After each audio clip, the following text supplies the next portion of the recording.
player of the game, Erica Salvas. Erica, coming off of a 30-point game, then ngayon 24 points ka per signal. Paano mo lang din embrace yung role ng pagiging go-to spiker ng season, lalo na ngayon, nasa semis na kayo?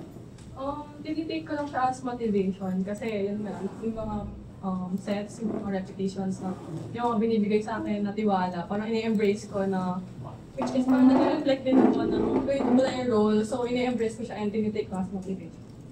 Sobrang proud po ako kasi sa ensayo pa lang, grabe namin talaga aralin kung paano kami maging compose pagdating sa gitgitan na laban. And yun, talagang kumapit yung bawat isa kanina, kaya nakuha namin na straight set.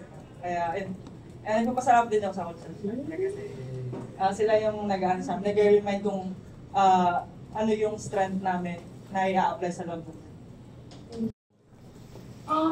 Hindi ko po napansin na straight kasi parang kung ano yung hinahagis na set ni Ate Jel, follow lang ako kung ano yung binibigay talaga. Parang thankful ako sa kanya kasi pinagkakatiwalaan niya.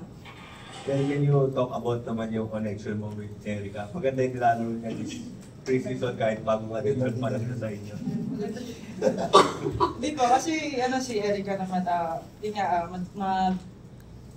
magaan lang siya kasama din sa loob ng court. So yung communication namin, parang inside and outside the court nga kaya yun nga, pag may mga adjustment, usap talaga kami. And ayun, sobrang tiwala din ako sa kanya kasi alam ko kung ano din yung strength niya, kung ano yung kaya niya i-contribute sa team. So ayun, and looking forward pa sa lahat ng i-adjust pa namin, and sure ako na mas magiging okay pa yung connection. Yes. Amen.